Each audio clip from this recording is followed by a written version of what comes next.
selamat pagi pemirsa. Apa kabar Anda hari ini? Breaking News kembali menemani pagi Anda bersama saya, Ibnu Agustian, Dan saya Azul Danura. dengan berita aktual dan terpercaya.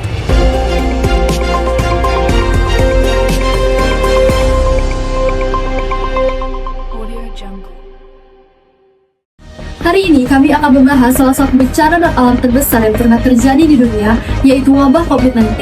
Pandemi ini tidak hanya berdampak pada kesehatan masyarakat, tetapi juga mempengaruhi pendidikan, ekonomi di berbagai negara. Lalu bagaimana awal COVID-19 menyebar, dan apa saja dampak yang ditimbulkan? Berikut berita selengkapnya.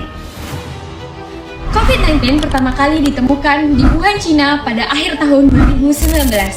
Virus ini menyebar dengan sangat cepat ke berbagai negara, sehingga WHO menetapkan COVID-19 sebagai pandemi global pada tanggal 11 Maret 2020.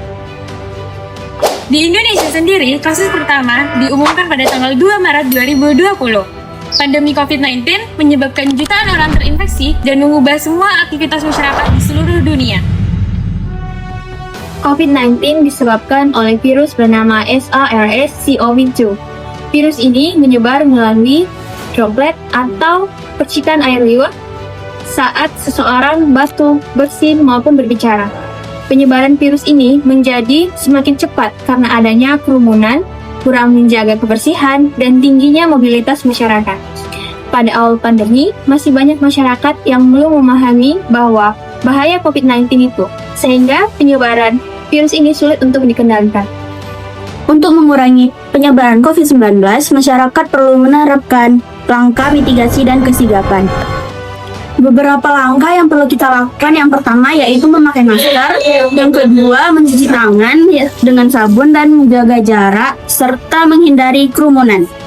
Masyarakat juga dianjurkan melakukan vaksinasi agar daya tahan tubuh terhadap virus meningkat. Selain itu, masyarakat perlu menjaga pola hidup sehat dan melakukan isolasi mandiri apabila mengalami gejala COVID-19. Pandemi COVID-19 memberi dampak besar di berbagai bidang seperti bidang kesehatan, ekonomi, dan juga pendidikan. Dalam bidang kesehatan, banyak rumah sakit yang penuh dan tenaga kerja harus bekerja keras untuk menangani pasiennya. Sedangkan di bidang ekonomi, banyak masyarakat yang kesusahan dan banyak juga masyarakat yang kehilangan pekerjaannya. Dalam bidang pendidikan, proses belajar mengajar mengalami kesusahan karena harus belajar secara online atau daring. Selain itu, masyarakat juga mengalami stres dan kecemasan karena COVID-19.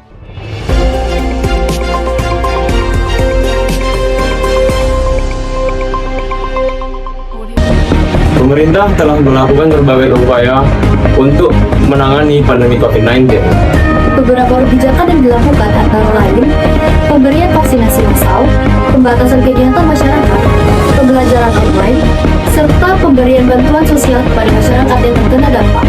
Kedepannya, pemerintah harus meningkatkan fasilitas kesehatan masyarakat dan memperkuat sistem penanganan wabah agar siap menghadapi wabah selanjutnya.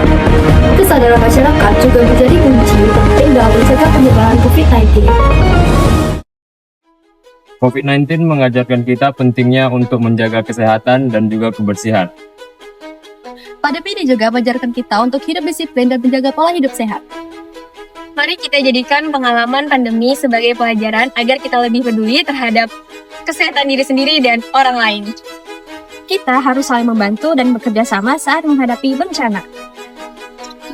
Semoga kita lebih siap menghadapi bencana di masa depan. Kita juga harus menghargai perjuangan tenaga medis selama pandemi. Sekian video dari kelompok kami. Terima kasih. Dadah.